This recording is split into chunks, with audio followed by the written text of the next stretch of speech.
기도하시겠습니다. 하나님, 이 시간 우리 모두에게 은혜를 베푸셔서 하나님을 배워 알게 하시고 그 말씀을 통해 큰 위로를 얻도록 인도하여 주시옵소서. 감사드리며 존귀하신 예수 그리스도의 이름으로 기도합니다. 아멘. 사람들은 복받기를 원합니다. 그래서 이러저러한 모양으로 복을 빕니다. 인생이 끊임없이 복을 추구하는 것은 스스로 부족함을 느끼기 때문일 것입니다. 인생들이 경험하고 느끼는 이 부족과 결핍의 문제는 대단히 근원적이고 총체적인 성격을 갖습니다.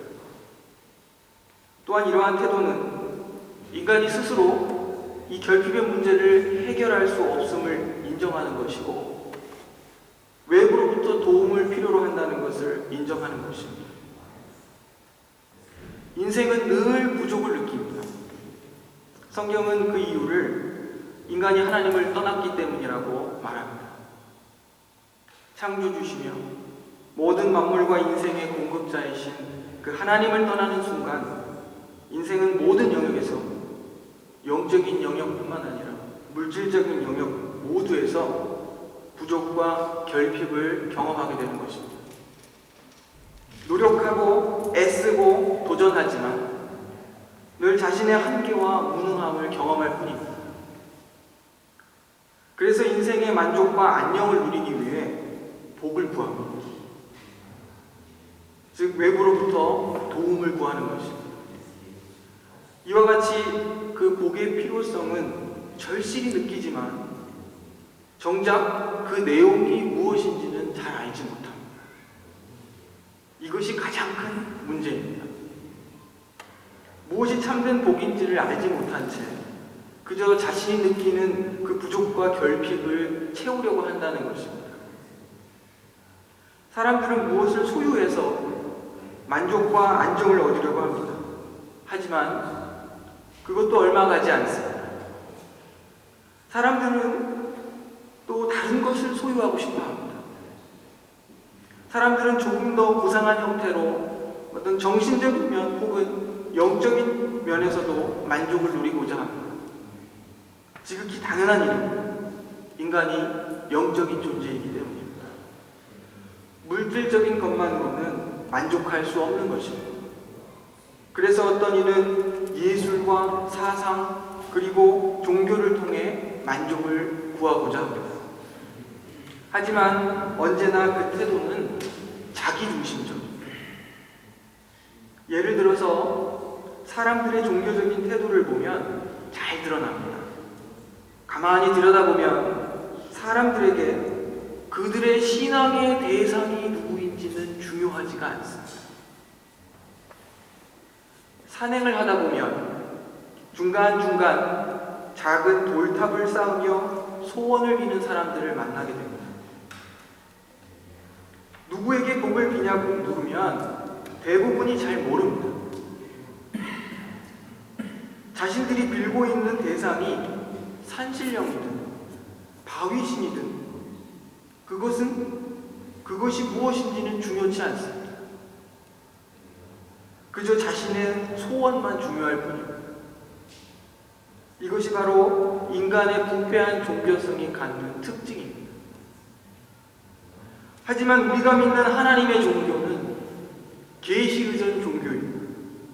성경을 통해 경배의 대상을 알고 그 경배의 대상을 아는 일이 신앙의 핵심입니다.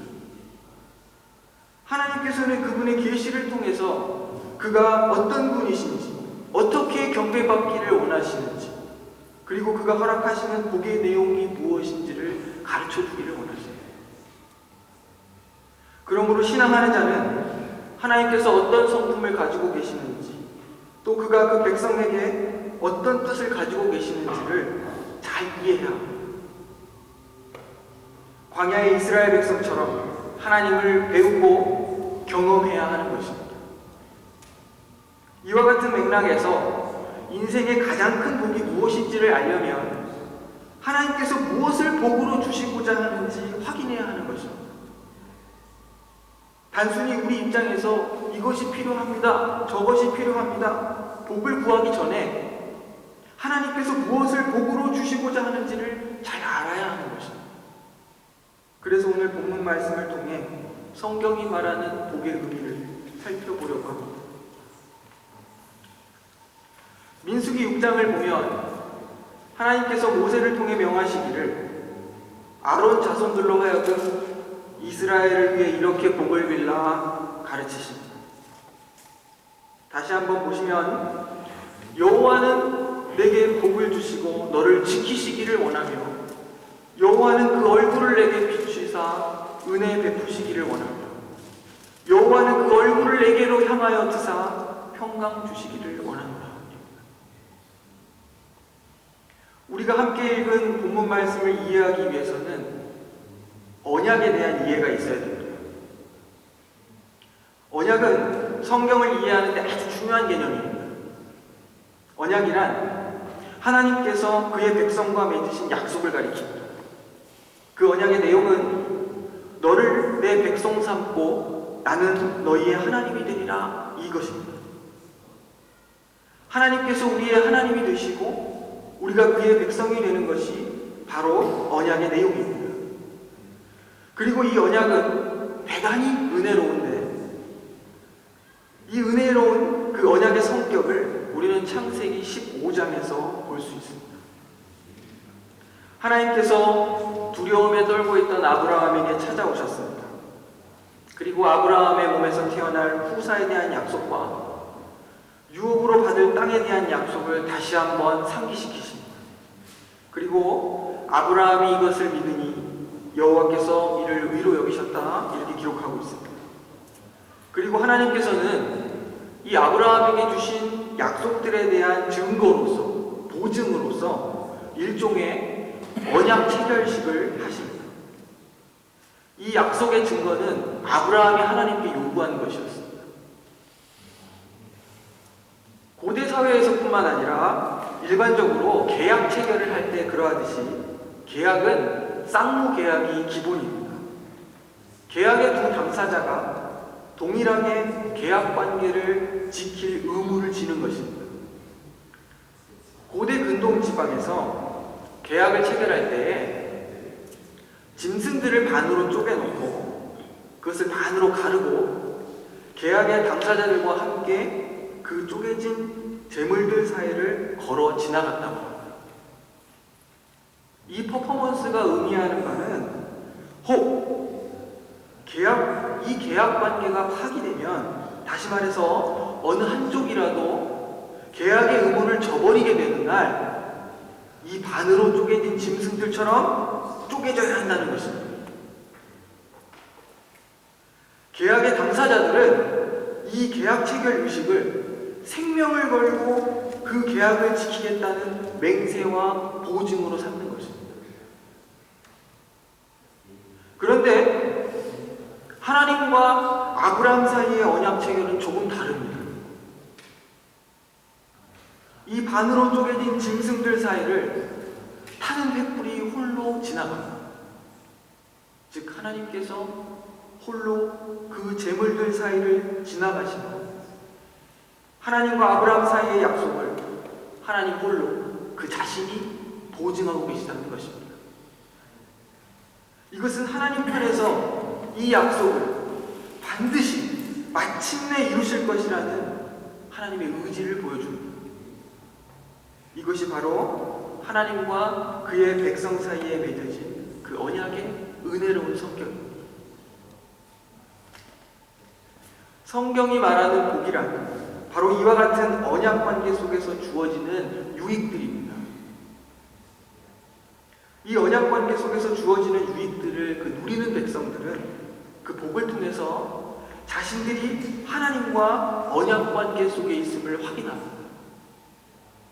자기가 하나님께 속해 있다는 사실을 확인하는 것이죠. 아브라함은 약속의 자녀를 얻음으로 언약의 복을 누렸습니다. 이스라엘 백성들은 약속의 땅을 유업으로 받음으로 자신들이 하나님의 언약 관계에 있음을 확인했습니다.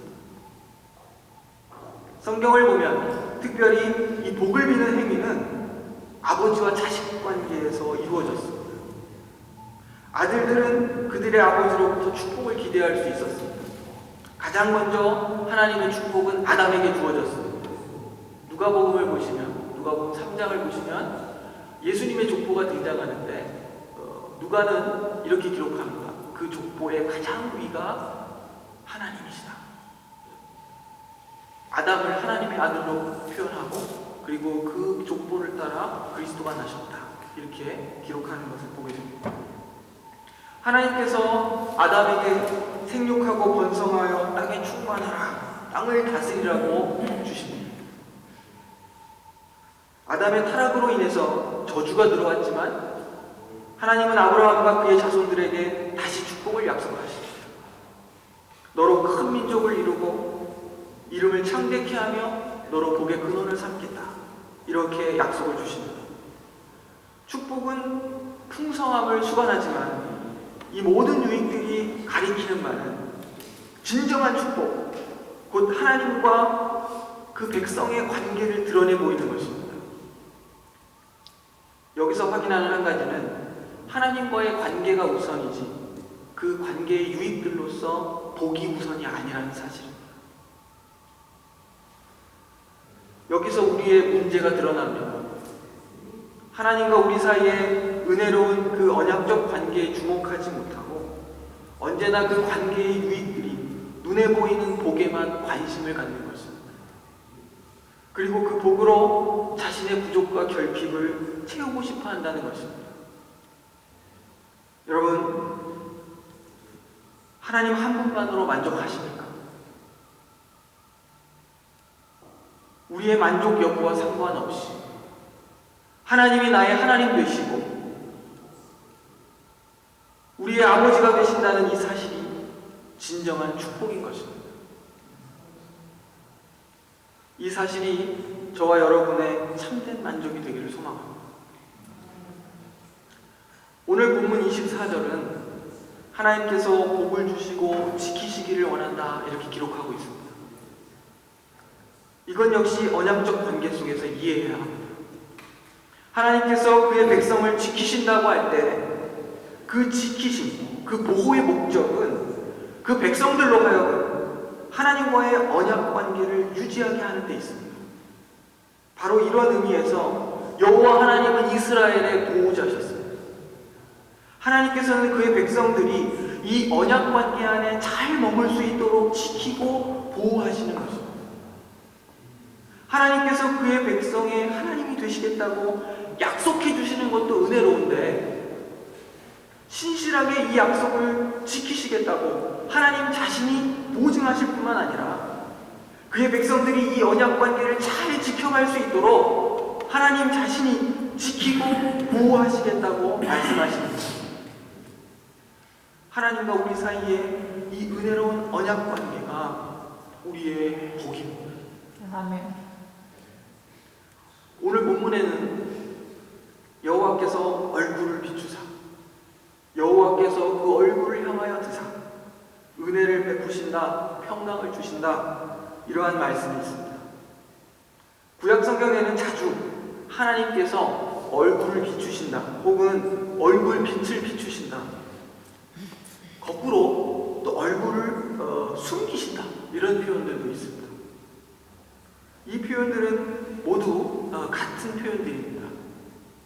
한 예로 시편 80편 3절의 말씀 보시면 이런 말씀이 있습니다. 하나님이여 우리를 돌이키시고 주의 얼굴빛을 비추사 우리로 구원을 얻게 하소서. 즉 이 표현은 하나님께서 자신의 백성을 기뻐하셔서 구원하신다는 뜻입니다. 또 반대의 어떤 표현들도 있는데 신명기 31장 17, 18절을 보시면 이런 말씀이 있습니다. 그때에 내가 그들에게 진노하여 그들을 버리며 내 얼굴을 숨겨 그들에게 보이지 않게 할 것인즉 그때에 내가 반드시 내 얼굴을 숨기리라. 이렇게 말씀하십니다. 즉 이스라엘의 우상 숭배와 죄악이 계속될 때에 하나님이 진노하셔서 심판하시겠다는 의미입니다. 얼굴을 감추신다는 것입니다. 이와 같이 얼굴을 비추다, 들다, 혹은 숨기다 이런 표현들은 모두 관계적인 표현들입니다. 즉 하나님과 그 백성의 그 관계의 상태를 보여주는 그런 표현들입니다. 그러므로 하나님께서 이스라엘 백성을 향하여 그 얼굴을 비추신다, 얼굴을 향하여 드신다 이런 표현은 하나님과 이스라엘 백성 간에 완전하고 정상적인 은혜와 평강의 관계를 가장 잘 보여주는 표현 중에 하나인 것입니다.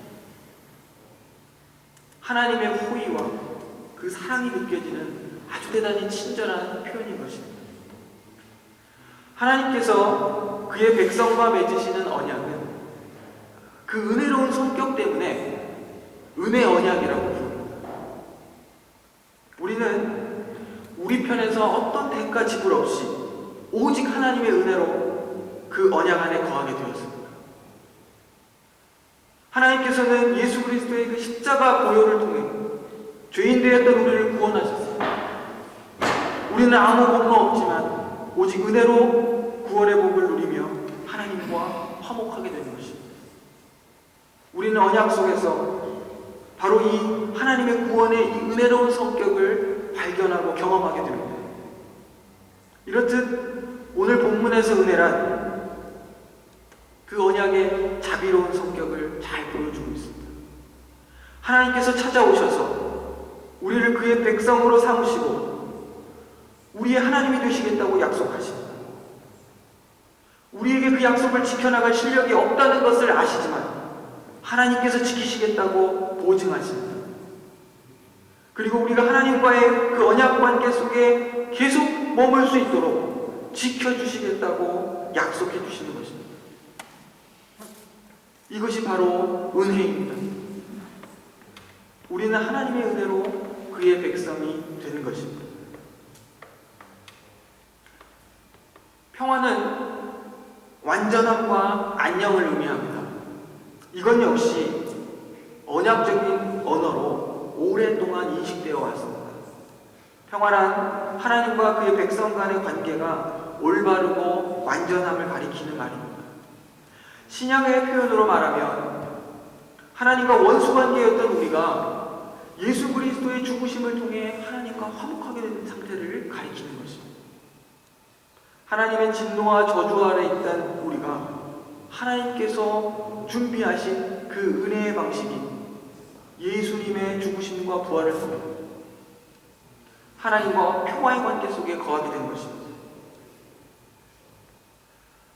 이 모든 본문의 의미를 종합해 볼 때 하나님이 신실하고 은혜로운 언약 가운데 거하는 것이 가장 큰 복입니다. 아멘. 성도에게 가장 큰 복은 하나님께서 그의 하나님이 되신다는 사실입니다. 아멘. 하나님이 그 얼굴을 우리를 향하여 두시고 그 얼굴빛을 우리에게 비추셔서 은혜와 평강을 주시는 것이 가장 큰 복입니다. 하나님께서 신실하게 그의 백성이 되어주시는 것, 그 이상의 복이 어디 있겠습니까? 만물의 조성자요 그것을 다스리시는 왕께서 영원히 우리의 하나님이 되신다는 사실과 그 관계를 변함없이 지켜가실 것이라는 약속보다 더 큰 복이 어디 있겠습니까? 하나님께서는 아론의 자손들을 통해서 이스라엘 백성들을 향해 이와 같이 복을 빌라고 명령하셨습니다.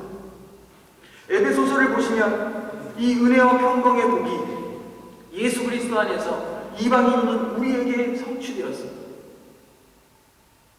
사도 바울은 그의 서신의 서두에 거의 항상 은혜와 평강으로 복을 빌고 문안합니다. 사도와 같이 우리가 빌 복의 내용도 은혜와 평강이 되어야 합니다. 우리의 필요를 세세하게 아뢰는 것 대단히 중요한 일입니다. 하지만 더 나아가 근원적인 복을 구하는 기도가 우리에게 필요합니다. 이 복은 예수 그리스도 안에서 우리에게 이미 성취된 복이요 우리가 지속적으로 누리는 복이지만 우리는 계속해서 구해야 하는 것입니다. 사도와 같이 교회와 성도를 향하여 은혜와 평강으로 문안해야 합니다. 그 복의 의미를 우리 모두가 기억하고 경험하며 나눌 수 있도록 지속적으로 구하고 그래야 세상의 것으로 자신의 복을 삼으려는 부패한 우리의 근성들을 떨쳐낼 수 있어요. 그래야 오직 하나님이 우리 생의 유일한 복이요 생의 공급자라는 사실을 잊지 않고 기억할 수가 있어요. 우리는 이 세상을 살며 필연적으로 부족과 결핍을 경험합니다. 돈이 많고 적음을 떠나서 육체적, 정신적인 어떤 건강 유무를 떠나서 모두가 물질적으로, 육체적으로, 정신적으로, 영적으로 항상 부족을 느낍니다. 간간히 만족을 느끼지만 그것도 대단히 일시적인 것입니다. 이 총체적이고 근원적인 인생의 결핍과 부족은 결코 우리 힘으로 해결할 수 있는 것이 아닙니다. 그러므로 모든 인생은 오직 그리스도께로 인도되어야 되는 것입니다. 아멘. 그리스도의 그 화목의 사역을 통해서 하나님과의 관계를 회복해야 합니다. 오직 창조주요 우리 구원자이신 하나님 아버지 안에서만 영원한 복과 안식을 경험할 수 있기 때문에 아멘. 이것은 당장 눈앞에 보이는 부족한 것들을 채워서 얻는 복이 아닙니다. 그것은 나는 너의 하나님이 되고 너는 내 백성이 되리라는 하나님의 그 신실한 약속 위에서 누리는 교회와 이 소유한 복을 말합니다. 하나님이 저와 여러분의 하나님 되십니다. 날마다 그 얼굴을 우리를 향해 드시고 그 얼굴빛을 우리에게 비추어 은혜와 평강 주시기를 원하십니다. 하나님께서 은혜로우셔서 어리석고 비천한 우리의 인생이 이해할 수 없는 놀랍고 오묘한 섭리를 통해서 우리를 인도하고 계십니다. 인생의 다양한 경험 속에서 우리를 연단하시고 하나님 아버지를 배우게 하십니다. 그분의 거룩한 뜻과 은혜와 사랑과 긍휼의 마음을 배우게 하십니다. 우리로 하여금 세상으로 만족지 않게 하시고 하나님으로 만족하는 법을 배우게 하시는 겁니다. 이 시간 함께 기억하기를 원합니다. 하나님께서 우리의 하나님이시라는 사실을 기억하기를 원합니다. 우리의 복의 근원이 누구신지, 유일한 경배의 대상이 누구신지, 우리의 보호자여 우리에게 은혜와 평강을 주시는 이가 누구이신지를 기억하기를 원합니다. 그리고 우리가 하나님의 백성임을 기억하기를 원합니다. 그래서 여전히 실력이 없지만 언약이 신실하신 하나님을 의지하고 하나님의 지키심을 의지해서 하나님의 백성답게 그 언약 관계에 충실하게 살아가게 되기를 원합니다. 우리의 부족과 결핍, 무능을 발견할 때마다 사람을 의지해서는 안 되고 우리의 소유를 의지해서도 안 되고 우리의 힘을 의지해서도 안 됩니다. 우리는 하나님과의 관계를 기억해야 할 것입니다. 뿐만 아니라 한 걸음 더 나아가서 형제와 더불어 은혜와 평강의 인사를 나누며 삶을 나눌 수 있기를 원합니다. 종종 앞서 살아간 인생의 선배들의 소리를 듣습니다. 살아보니 인생 별거 없다. 우리는 일상 뭐 그렇게 대단한 것 없고 지지고 볶고 아등바등하며 갈등의 연속일 뿐입니다. 특별한 것 없어 보이는 평범한 하루지만 자꾸만 땅을 향하는 우리의 시선을 하늘을 향해 들어야 합니다. 모든 관계들 속에서 책임을 다하는 성도의 삶을 살아내야 됩니다. 신앙의 열매를 내어놓아야 합니다. 혹 힘들고 어려운 상황에 있을지라도 우리 모두 언약의 백성으로서 합당한 책임을 다하기 위해 주님의 도우심을 구하며 나아가야 됩니다. 성도답게 책임있게 살아내는 것입니다. 하나님이 도우시기에 할 수 있습니다. 아멘. 결코 쉬운 일이 아닙니다. 하나님께서 힘을 주셔야 하고 서로가 서로의 든든한 안전망이 되어야 합니다. 우리는 우리 자신에 대해서뿐만 아니라 형제에 대해서도 책임이 있습니다. 하나님께서 우리를 대하시듯 서로의 인격을 존중하고 은혜와 평강으로 문안해야 되겠습니다. 은혜를 입은 자로서 은혜를 끼쳐야 합니다. 화목하게 된 자로서 화목을 이루어야 됩니다. 나홀로 하나님께 상받기 위해 경쟁적으로 신앙하는 것이 아니라 나보다 남을 낮게 여기고 서로를 세워주는 것이 필요합니다. 하나님 말씀에 순종하여 살아가고 우리 역시 그 언약을 힘써 지켜나가는 신실한 백성들이 되어야 하겠습니다. 가장 큰 복을 누리는 삶은 하나님과 우리 사이에 그 은혜로운 언약적 관계를 잘 아는 것입니다. 이 관계의 복됨을 아는 것입니다. 서로를 향해 또 은혜와 평강으로 문안하는 것입니다. 이것을 잘할 때 우리가 가장 큰 복을 누리는 것입니다. 아멘. 우리 모두 이 사실로 인해 참된 위로를 받기 원합니다. 하나님께서 저와 여러분의 하나님이십니다. 아멘. 기도하겠습니다. 하나님 아버지, 참으로 감사를 드립니다. 주님의 은혜로, 그 크신 은혜로 우리를 하나님의 언약의 백성으로 삼아주시고 그 언약 안에 거할 수 있도록 은혜를 베푸신 것 참으로 감사를 드립니다. 이제 우리가 그 은혜로운 언약의 성격을 아는 자들로